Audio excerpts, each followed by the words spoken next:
been three or four times now in Southeast Asia, during a commodity board. And one of the times I was invited to join her. Yeah, there's a picture. Is it okay I record you? Yeah, sure. Okay, thank you. Yeah, so my name's Melissa. I probably should have put that on my first slide somewhere, but I'm also a PhD student with Peter and Victor. And I'm going to talk to you about these amazing people called the sea nomads.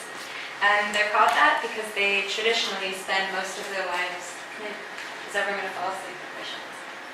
How do you... That's my staff. No. So yeah, traditionally they spend most of their lives at sea on these houseboats like these, visiting land only occasionally, to the point where a lot of the children actually learn to swim before they learn to walk. And they actually have such a deep connection with the sea that during the 2004 tsunami, a group of sea nomads not only survived the tsunami, but they were actually able to save other people because they were able to read and react to the warning signs that the tsunami was coming. So because they live on these houseboats, they exist mostly as marine hunter-gatherers, so making their living off the sea. And they do this both by fishing, but also by free diving, or breath hold diving it's called, to spear fish, like this guy was doing, but also to collect things such as sea cucumbers and shellfish. Yeah, so they've been doing this for thousands of years, and they're very, very good at it. So it's not just the length of their dives that's impressive, but the recovery time between them is very short. So on the left is data from some Japanese pearl divers who also have been diving for a very long time. But this is the dive time, and this is the recovery time. And then on the right you have some sea nomads, and you can see just that their recovery time is incredibly short, even compared to other professional breath hold divers. It's actually so short that it's on the order of other marine mammals like the sea otter. So they're able to dive with basically the same capacity as sea otters, which is pretty incredible. And so when I heard about this population, I wanted to know more. My first question was, where do they come from? When I talk about them as one population, there are actually three populations, linguistically and culturally. They're generally thought of as the Bajo, which are in Indonesia, the Philippines, and Malaysia. The Orang Sukulau, also in Indonesia but closer to Singapore, and then the Chaolei, which is just Thai for sea people, so they're in Thailand and Myanmar.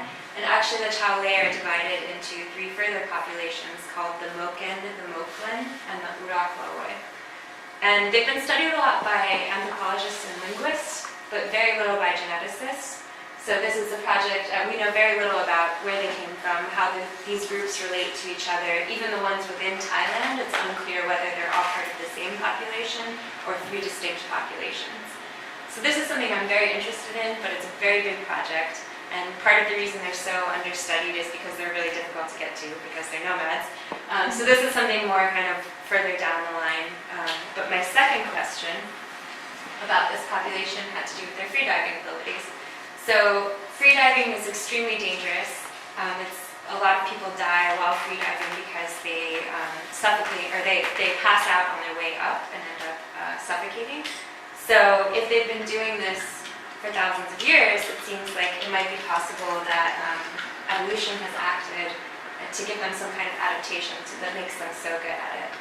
And I think this adaptation might have to do with their spleens. So what is the spleen? What does it even do? The spleen, it's located about here. It filters blood. It's involved in the immune response to certain bacteria. It also stores red blood cells, and in this way it's involved in the human diving response. So that's the one that we're interested in. Can I ask what the Danish Meat. Meat. Okay. No. I should learn that, I guess.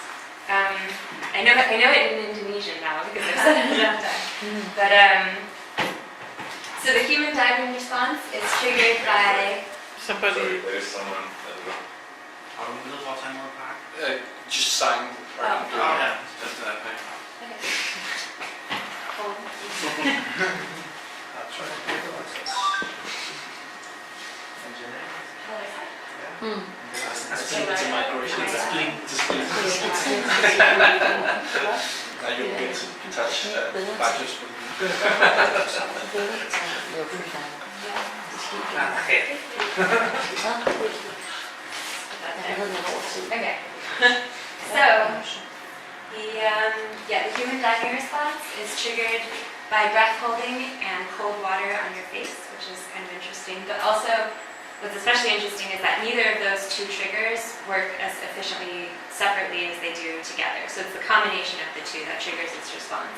And the effects are bradycardia, which is slowing of the heart rate, peripheral vasoconstriction, which just means that the blood vessels in your fingers and toes get smaller, and contraction of the spleen. And this pushes a bunch of red blood cells into your system, which I'll talk about in a minute. We already know, actually, that there is a correlation between spleen size and diving capacity in seals. So seals like the Waddell seal, which is this adorable seal, have really good dive capacities. They can hold their breath for a very long time. And they also have disproportionately large spleens compared to other seals. And physiologically, we can think this can be explained in two ways. First of all, red blood cells carry oxygen. So when your spleen contracts and pushes all these red blood cells into your system, it's like an oxygen boost. So you can kind of think of it like a biological scuba tank. And then the second explanation is a little bit trickier, but it has something to do with a property of blood, which is that it's what's called a non-Newtonian fluid. So blood is what's called shear thinning. And what this means is that as more shear force is applied, and shear force you can kind of think of as pressure, so under more pressure, blood becomes less viscous or thinner. So under less pressure, blood is thicker. And this is because of red blood cells. And red blood cells under low shear force form these three-dimensional structures called rouleaux, which is what causes the blood to be thicker under low shear force.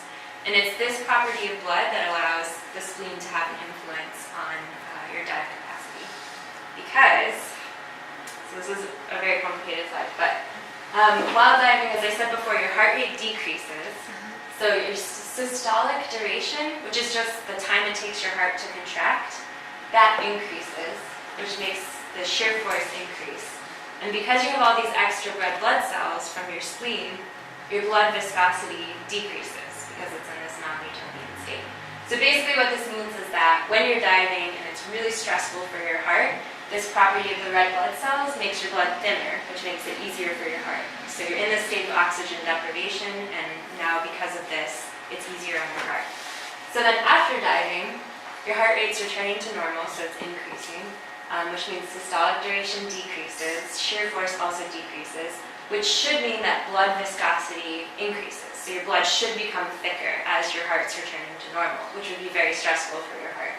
But because the spleen is there, again, it uptakes all these red blood cells, and so your blood is mostly plasma at that point.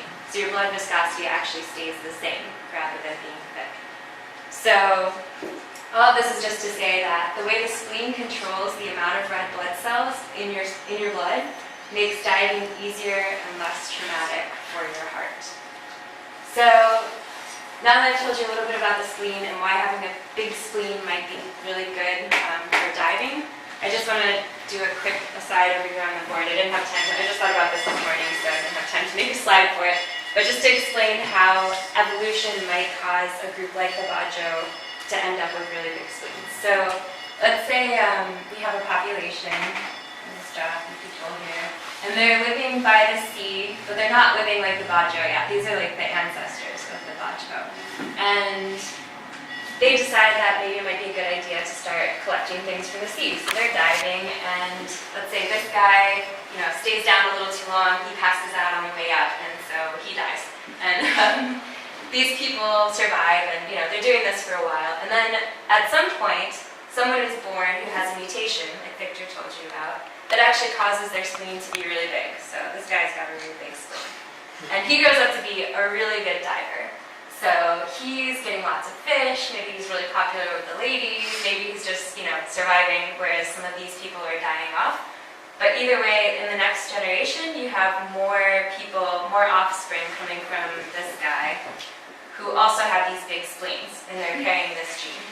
So this goes on generation after generation, and in every generation, he's having more descendants than the other people because he has this really beneficial mutation. So then in the end, we end up with a population that's either all or mostly made up of people who carry this mutation, and have these big spleens because at some point in the past it was beneficial, or because it continues to be beneficial. So we can see this physiologically by looking at the size of the spleen. So if this is true, they should have really big spleens. And genetically, we can see it by looking at their genome and trying to find the mutation. So that is what I wanted to do with my project. And so to test this, I went to a small village in central Sulawesi in Indonesia called Jayabakti. It has about 5,000 people living there on a tiny coral island. And most of these people are ethnically Bajo, including all the people here. And some of them, like these three, are actually still making their living by free diving, collecting shellfish and spearing fish. And so we went down there with, Peter came with me, and we collected spit samples and spleen measurements using a portable ultrasound machine, as you can see here. It's a very clinical setup. We're sitting on the floor. But so the ultrasound machine is here, and here's the probe, and I'm looking at, it's actually this guy's spleen. And so, just to show you also what I was looking at for hours and hours. So can you see the spleen? It's right here. And this is it from and this is a very nice image, so you can imagine what some of the other ones look like. But this is it from another plane. So we have to take 2 images of every spleen in order to calculate the volume to get the size of the spleen. So I also went back on another trip to another village. Well, because the whole point of this, of taking these measurements in the first place, is to see if the Bajo have bigger spleens than other Indonesians. So I went to this other village where the people who are living there identify ethnically as Salawan, which is different from Bajo. And it's a little hard to see with the lighting, but you can see these people, although they're living very close to the sea, they interact with it very little. Like the children in this village don't even know how to swim. Because for years they've lived as farmers. You can see there's like a cow and some goats, and they have some chickens. But yeah, so they're not fishing, they're not diving, they're not swimming. So we also collected spleen measurements and spit samples from the people in this village. And so, okay, so as I said, the whole point is to figure out whether or not the Bajo have bigger spleens. And so first we want to make sure that there's not something about diving itself that makes your spleen bigger. So let's say, years and years of diving, it gives you a really big spleen. So you don't have to worry too much about this plot exactly, but the point of it is, so these are all measurements taken from ethnically Bajo people. And we have people who are diving and people who aren't diving. And basically the point of the plot is that the average of these two is the same, statistically speaking. And that's what this p-value down here just says, that there is no statistical difference between the people who are diving and who aren't diving. So this is really good, because this means that diving doesn't make your spleen bigger. It doesn't have any effect on your spleen size, it seems to, within the Bajo. So now that we know that it doesn't have an effect, we want to know, are their spleens actually bigger? And so this was the exciting one. So this is Bajo on the right and the Salawan on the left. And there's a huge statistical difference between the Bajo and the non-Bajo. And that's what we see from this p-value. So I don't know if you saw before, the other one was like 0.2 something. So this is times 10 to the -7. So it's a very statistically significant number. And you can even just see visually that there's a big difference in the two averages. So this seems to say that, yes, the Bajo have really big spleens. And because of the previous one that I showed you, the plot that I showed you, it seems to say that this is something that has a genetic component. So we want to know where exactly in the genome that occurs. And to do that, we have to have DNA. So we collected spit samples from all of these people. And occasionally, a tooth from an old lady, we spit a little too hard. And we processed these samples in a hotel bathroom in Indonesia because we didn't have a lab. That's Peter. And so that was, we processed all that, we extracted all the DNA in Indonesia, and then we brought it back to Denmark to be sequenced. And this part of the project is still underway, but it's going to be very exciting if we are able to find a genetic component of this.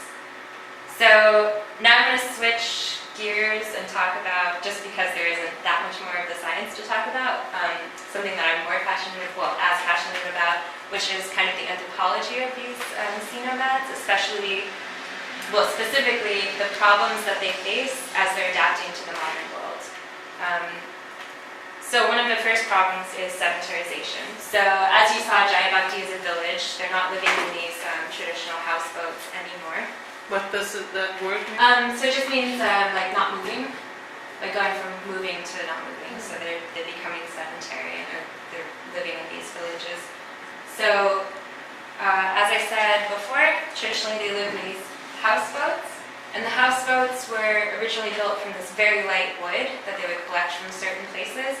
And because it was such a light wood, they were able to sail around with sails like these that you can see aren't particularly efficient, but the wood was light enough that it was okay. But because of deforestation, because of conservation laws, there are a lot of different barriers now. They can't necessarily get this wood anymore. They're not allowed to chop down these trees, or the trees just aren't there. So they have to use heavier wood, which means that they can't use their sails anymore, which means they have to use engines, which means they have to buy fuel. So now they can no longer, they have to stay close to the land just because they have to buy the fuel. And also they have to have money to buy the fuel. So they have to sell some of the fish that they're catching, which means they need to catch more. This is just another picture of Jayabhakti. So you can see that it's a very different lifestyle from this. So one of the ways that they make more money to buy fuel and just pay for the general costs of living a sedentary lifestyle is by dynamite fishing. And dynamite fishing is exactly what it sounds like. They literally just throw a bomb in the water and it explodes and kills all the fish. And so it's very, very effective. It kills everything. So these were people who had just come back from dynamite fishing. It's illegal, but they do it anyway. And yeah, it kills indiscriminately. So it kills adult fish, it kills juvenile fish, it kills the fish that they're not eating. They only have 2 kinds of fish here, but there are so many more. I went through an area where they had just been dynamite fishing. There were just fish everywhere, just floating at the surface that they leave behind because they don't care about those fish. They only want the ones that they can sell. It's also really bad for the reefs because it just completely blows up the reefs, which prevents future fish communities from developing. And it's bad for the fishermen. You see people with no fingers, you hear stories about people being paralyzed. There are people who die because the explosives go off in the boat. There are a lot of Indonesians who smoke. I think that may have something to do with it. A lot of unsafe practices. So it's really bad. And it's very easy to kind of point the finger at them and say, oh, this is so unsustainable, they shouldn't be doing it. But there's just so much pressure on them. Additionally, because basically the majority of the Indonesian fishing workforce is Bajo people. So all of the fish that is being provided for the entire country is basically coming from the Bajo. So there's a huge amount of pressure on them to produce a lot of fish. And so it's a lot harder to blame them when you know they're really just trying to feed their families. But it is very unsustainable and really bad. Another problem facing really any nomadic group is that they're considered outsiders. So because they integrated very late into Indonesian society, even religiously, so that traditionally they're animistic. So they worship kind of like nature gods. But they switched over to Islam, which is the predominant religion in Indonesia. But they're kind of seen as like bad Muslims because they're kind of like Muslim light, they really don't take it that seriously, and they kind of incorporate some of their traditional practices as well. And they're also seen as having magical powers because I think it gets back to this animist religion. But they, I was warned multiple times to not take any love potions from them because they're really powerful and to be careful. And even my interpreter later admitted to me that the first time that he went to the village with me, he was really afraid and he really didn't want to go. And there was a university official who, on my 3rd trip, told me, it's really nice that you're doing research in Indonesia, but I don't know why you're studying the Bajo. They're not good people. And I was like, I've just spent months with these people and they're some of the nicest people I've ever met. But this is just the attitude of Indonesians towards the Bajo. So that's a really big Because they have the overnatural power. Yeah, Supposed to yeah, be, yeah. supernatural powers, and they're just outsiders, and they're kind of living, they don't live with other Indonesians, they kind of live separately on their own. Other Indonesian groups, like, there were some Salawan people moving to Jayabakti to live with them, but yeah, generally they're very separate from the rest of the community. Just a question. Yeah, Why did they convert to being Muslims? I think to try to integrate. So it was voluntarily, or it was a pressure from the state? I'm not sure exactly, but I mean, some of it's societal pressure for sure, because as soon as they're living with the rest of the Indonesians, there's just, everyone is Muslim, so it's such a part of the culture that they are, under a lot of pressure. But I'm not sure about pressure from the government, but I would absolutely believe it. Because another thing I was just going to say is that this attitude of them being outsiders is so pervasive that it actually makes it into the government and the way the government treats them. So while we were there in Jayabakti, they have a real problem getting access to clean water. And while we were there, they were working on a project to bring a pipeline to bring the clean water in. And these are government-supported projects. But in talking with my interpreter, I found out that in his village, so Jayabakti is 5,000 people. The funding that they got was only about 50% more than my interpreter's village, which has 700 people. So the government isn't supporting them. They're not, it just becomes very difficult. And as you can see, they're living in a very overpopulated way. And they just keep building out onto the sea because they have nowhere else to go. So that's another problem. And then, it was not even a discussion that it was a problem, they were getting less. Right. It's completely normal, of course, because they're sea nomads. So. yeah, it's like they don't, he literally said, and this is someone who has visited them several times and knows what they are like as people, and said, but they don't contribute as much, so of course they don't get as much money. Like he actually thought it was unfair that they were getting more money than his village, in spite of the fact that, it was more like 10 times the population. And so some of that also relates to land rights, because they're nomadic and they were only visiting land occasionally. They really aren't seen as having any rights to any land anywhere. So it's kind of amazing that they even have this village, Jayabakti, so close to the rest of the towns, because in a lot of places they just aren't given any land. And it's especially a problem, it's not so much of a problem in Indonesia because tourism isn't as developed, but in Thailand, as you can guess, they tend to live in very beautiful places. So the Moken in Thailand and the Moken in Kuala, there's a big group of them living around Phuket, which has become a very popular tourist destination. And so they live on these beautiful beaches, and the government decides that actually we want to build a hotel there, and they'll just kick them off because they have absolutely no right to that property. So they're just constantly being shifted around, and they have no rights to any land. And so this is, again, the Thai sea nomads specifically. They have a real problem because they also aren't seen as citizens of any country. So they don't have access to healthcare, they don't have access to education. They aren't able to fish as they did traditionally because that means crossing borders through different countries' waters. And a lot of times they're just arrested and their boats are taken away and they're just stuck in Myanmar or somewhere else with no citizenship and no one looking out for them. So this is one that's actually being worked on quite a bit in Thailand. There's an anthropologist I know who's trying to help get citizenship for the Muslims. It's just incredible that you have these people who literally have been living there for thousands of years and they aren't even considered citizens in their own country. So, on that depressing note, are there any solutions? I don't really know, but I encourage you to check out this website. It's called projectmoken.com, and it's about one of the Thai sea nomad groups. And it just kind of is trying to raise awareness of the sea nomads, of the problems that they're facing, of their traditional lifestyle. And there's this really nice documentary, No Word for Worry. I encourage you to check that out because they're such interesting people. What was it called? Project what? Project Moken. It's, I don't know, it's here. MOKEN.com. The website is like 50% functional, but it still has some nice information. organization. Are you part of that? No, this was actually that I just found out about this from the anthropologist. She was involved. She's been working with the Mokwe for a very long time and speaks their language. And she's fighting for their rights. I just went to World Indigenous Peoples Day in Thailand, and so there were all these different native Thai groups coming together, and all of the sea nomads were there as well, and they were sharing some of their stories, and it's some really tragic stuff going on.